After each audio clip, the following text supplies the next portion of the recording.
Hi, everybody. Again, it's Tuesday. It's January 12th. And yesterday we started kind of talking a little bit about something a bit new called a compound sentence. We reviewed what a simple sentence is, must express a complete thought. And then we talked about how to take two simple sentences and combine them together to make what we call a compound sentence.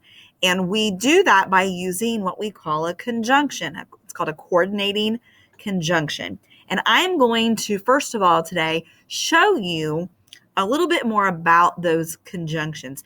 Yesterday, when we gave us some examples, I used the conjunction and the conjunction so, but there are more. So in order to help you remember what the conjunctions are, I'm going to write kind of a nonsense word. I'm going to type it going down. See if I can. There we go. And the word is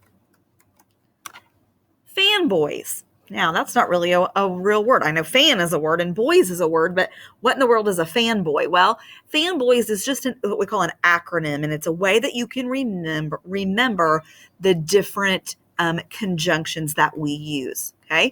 The F stands for the word for. The A stands for and. Again, these are all words that we would use to combine and connect two simple sentences. The N is the word nor, not used as much as the others, but still important. The B is but.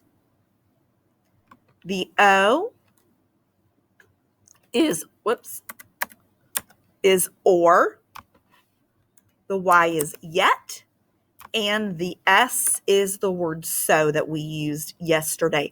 So if you can remember fanboys, then that will help you to remember all 7 conjunctions. Now, as the week goes on, I'm going to be giving some examples of how we use each conjunction. I'm not going to do all 7 in one day. That would be a little bit too much, but I'll give an example for each. So, for example, if I'm going to use the word for, I'm going to kind of come out here, see if I can fit it on one line. We may just, what we may do is put it underneath. Okay, so I'm going to kind of scroll down a little bit. And if I have 2 simple sentences and want to combine them using the word for. Okay, so the word for, when you're using it for a compound sentence, for is a fancy way to say because, okay? And an example of that might be something like, I love to play with my toys, for they keep me busy. Whoops.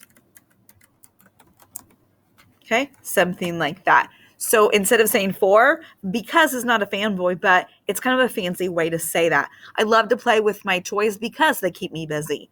But if we're making a compound sentence using the conjunction for, then again, it kind of replaces that word because. There's my comma. I love to play with my toys, comma, conjunction, then the second simple sentence. So that's an example for using the word for.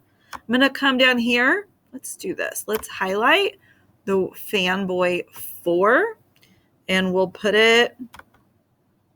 highlight it in red so that it kind of sticks out a little bit. Okay. And the reason you would use and would be if you were adding a thought. Okay, so an example for that might be, I want to go to the beach, comma, conjunction, and I want, oops, got my space there. I want to go to the mountains. Okay, so again, I want to go to the beach. That's a simple sentence, but if we combine it with I want to go to the mountains, then I'm going to replace that period with a comma. I want to go to the beach. Then put in my conjunction and. Again, and means that we're adding a thought. I want to do this and I want to do this. Okay, so that is when we would use the conjunction and. Again, let's kind of highlight that so we can kind of keep track of what each conjunction is and what it means. Okay, so again, there are 5 more that we're going to talk about. Those are just the first 2, but I think we're going to go ahead and stop for today. And as the week goes on, we'll give some other examples of all of these different conjunctions.